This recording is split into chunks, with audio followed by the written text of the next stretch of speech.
Lunedì 27 novembre 2023, un cordiale saluto a tutti voi carissimi amici radioascoltatori e benvenuti ad un nuovo appuntamento con Edicola Belluna, la rassegna stampa di Radio ABM. Un saluto anche a chi ci sta guardando in diretta dalla pagina Facebook di Radio ABM e dal canale YouTube dell'Associazione Bellunesi nel Mondo. Dai nostri studi in via Cavour a Belluno, Marco Carepaz vi accompagnerà nella lettura dei quotidiani dedicati alla provincia di Belluno. Diamo quindi subito uno sguardo ai titoli presenti sulle prime pagine. Incominciamo con quella del Corriere delle Alpi, notizia in primo piano, le nuove misure del governo con l'inasprimento delle pene, quindi notizia in primo piano di carattere nazionale, anziani stretta sulle truffe, previsti fino a 6 anni di carcere, i casi in Veneto sono triplicati nel giro di pochi anni. Edilizia, mancano case ma la metà è sfitta, un tavolo ANCE per ristrutturare, insegnanti, medici, manager e lavoratori a caccia di un alloggio, De Cian recuperare subito il patrimonio non utilizzato. Al Pago, nuova razzia dei lupi, Depra, addio ai piatti con agnello locale, l'approfondimento a pagina 20. Calalzo, brucia il chiosco del tennis, ignote le cause, si pensa al dolo. Un incendio ha distrutto ieri sera l'attività ricreativa a servizio del tennis a Calalzo, era chiusa da una settimana. L'approfondimento di Contento a pagina 18.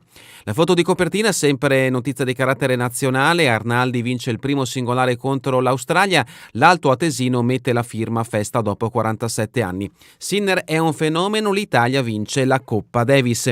L'Italia fa festa con la grande insalatiera e Yannick Sinner è stato magico ancora una volta. L'approfondimento a pagina 45.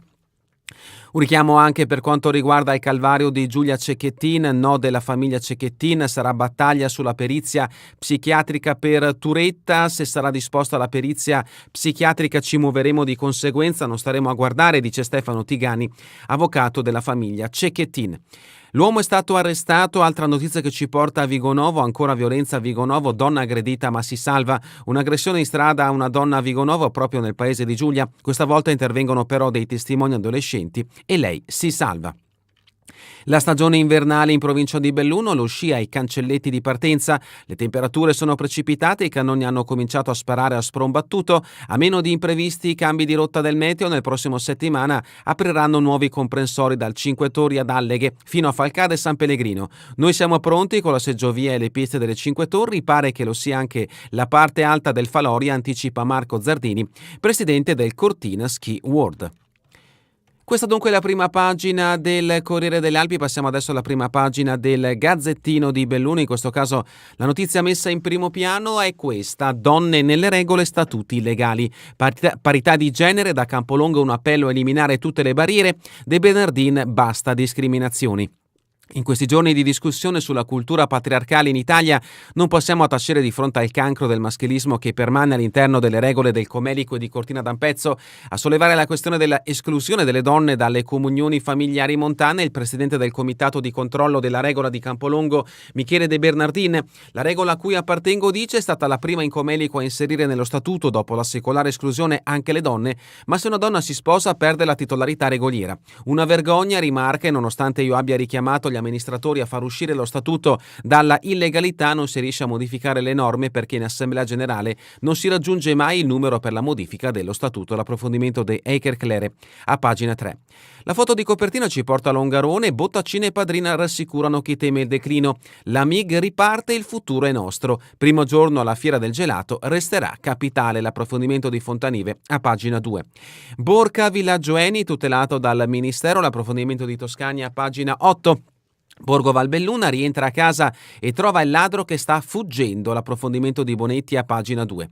Irpef, parcheggi e turismo, Belluno aumenta le tasse. L'approfondimento di Federica Fanta a pagina 5. E ancora a pagina 7, articolo a firma di Fontanive, il personaggio vittima per anni dei bulli, Andrea è diventato campione di bodybuilding. A Gordino, comitato rilancia un treno fino a Caprile, sempre di Fontanive l'articolo a pagina 8. L'articolo di Tibolla a pagina 6, Feltre ex Marangoni, no di McDonald's e di Leroy Merlin. Per quanto riguarda lo sport bellunese, in prima pagina su questa edizione del Gazzettino di Belluno troviamo il rugby, Feltre è troppo forte, il derby è Granata, dominio netto dei padroni di casa, il Belluno si arrende. Pallavolo, Belluno volley mai così convincente, liquidata in fretta la pratica Brughero. E ancora dallo sport bellunese, Longarone Alpina, Alpago e Cavarzano devono arrendersi, festa per Schiara e Fioribarpa Massa. Corsa campestre, GS Astra domina il campionato CSI, appuntamento alle premiazioni. Hockey femminile, Orgoglio Zoldano, capolista battuto giocando all'aperto.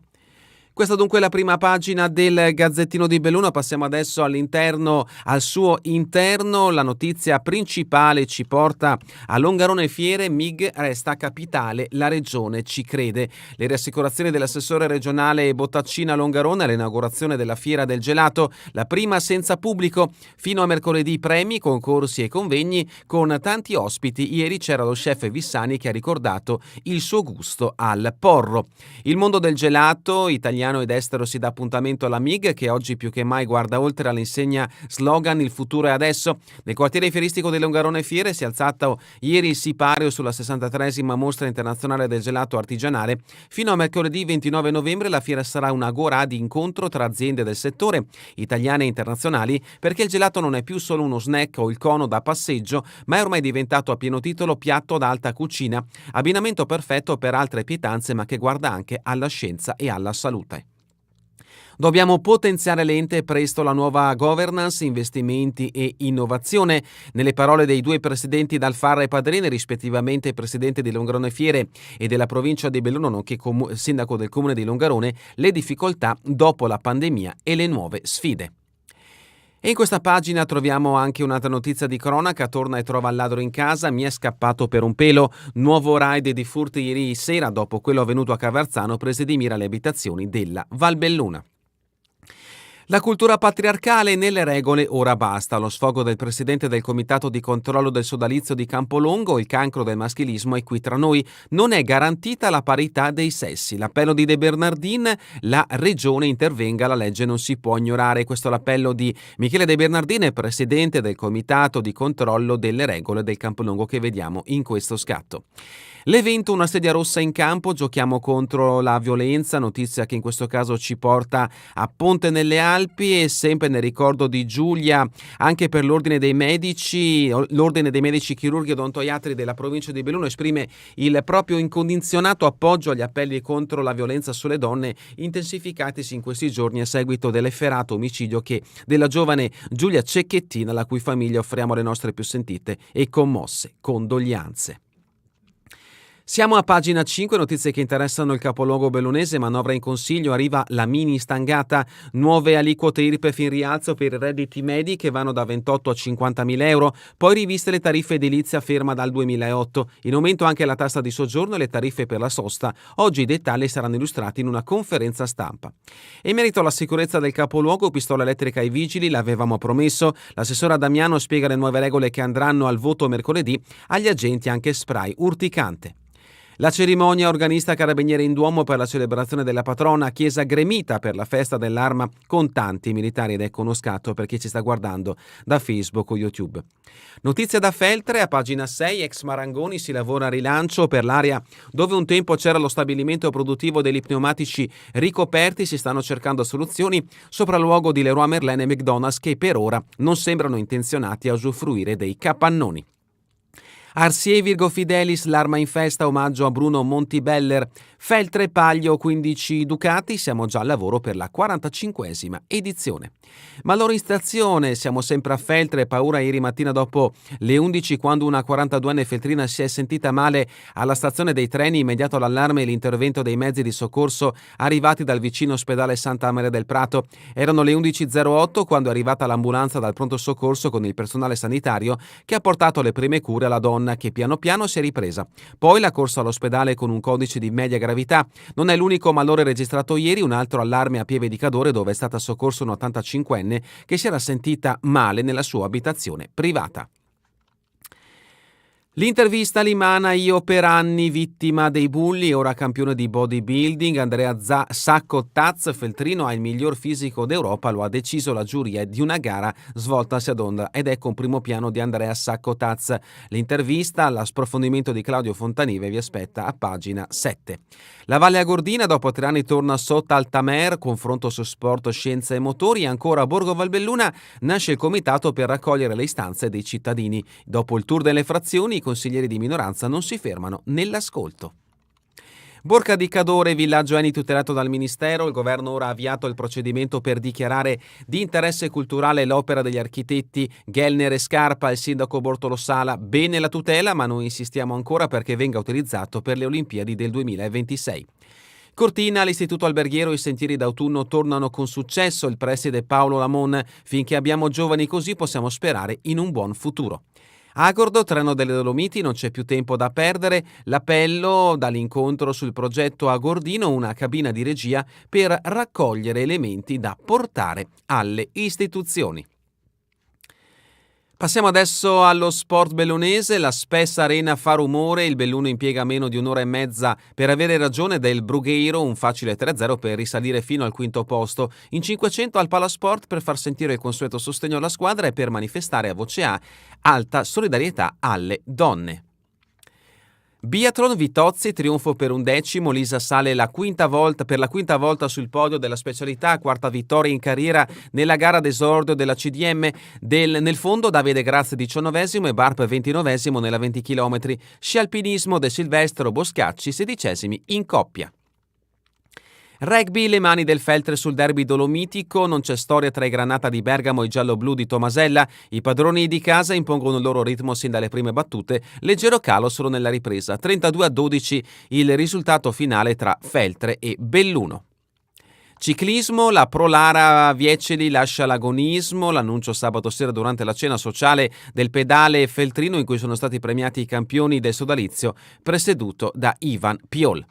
Tennis Coppa Comitato, il circolo di Fisterre parte forte, hanno preso il via i tornei a squadre dei mesi invernali, 2 formazioni su 3 del capoluogo in testa ai loro gironi. E ancora domenica mani vuote per Feltre e Valbelluna, parliamo di pallacanestro Serie D. Sempre per quanto riguarda lo sport, corsa campestre, il GS Astra firma il circuito del CSI. Diamo adesso uno sguardo all'interno dell'edizione del Corriere delle Alpi, riferita alle notizie che non abbiamo trovato in quelle del Gazzettino di Belluno. La prima riguarda l'abitare in montagna, emergenza alloggi, troppi sono sfitti, ANCE lancia il tavolo per le ristrutturazioni, insegnanti, medici, manager e lavoratori a caccia di una casa, Decian recuperare subito il patrimonio non utilizzato. E troverete appunto tutte le case sfitte comune per comune. Leggiamo, sono state messe credo il criterio della scelta, vediamo che la percentuale più alta delle case sfitte è a Selva di Cadore con l'83,95%, quella più bassa invece si trova a Sedico con il 23,63%. Tutti i dati li troverete in questa pagina del Corriere delle Alpi. A proposito di Belluno e Bellunese, Alleghe, Cortina e Forse Falcada e cancelletti aperti dal 2 dicembre, tutto una bella notizia per gli amanti dello sci invernale. E adesso siamo a Calalzo, Rogo distrugge il chiosco del tennis, tutto sequestrato, si pensa al dolo. L'emergenza ieri sera nella zona degli impianti sportivi e ricreativi, l'assessore era tutto chiuso, la struttura è gestita dal Bob Club Pieve, da una settimana non c'era più attività. La sentenza pesta la rivale in amore con la sua borsetta, donna fa volontariato, Ampezzana denunciata dopo aver scoperto una tresca, scelta la messa alla prova, l'uomo non è intervenuto. E ancora notizia di spalle, immigrato irregolare multato a sua insaputa, graziato in Cassazione. Alpago, razzia dei lupi nell'allevamento doladino, ora nel mio locale solo agnelli francesi. Lo chef dello stellato Dolada infuriato, predazioni quasi ogni mese, complimenti a chi era introdotto il carnivoro. Dopo questo assalto termina la promozione dell'ovino dell'Alpago nel mio ristorante. Questa è la dichiarazione di Riccardo De Pra, chef appunto dello stellato ristorante Dolada, siamo nel comune di Alpago. E adesso con la rubrica Cultura e Società, l'architettura, la seconda più vista di sempre, un arazzo che ha intrecciato le idee come fili, si chiude l'era Cicuto, 285.000 visitatori, il 38% giovani, per la curatrice Locco, elogi ma anche insulti razzisti. Tutto questo per quanto riguarda l'ultimo giorno della Biennale, ovviamente lo storico evento culturale di Venezia di carattere internazionale. È davvero tutto per questa edizione di Edicola Belluno e vi ricordo che torneremo in replica questa sera via streaming alle 20, domani mattina all'1 ora locale italiana. A voi tutti un buon proseguimento di giornata in compagnia come sempre di Radio ABM, la web radio dell'Associazione Bellunesi nel Mondo.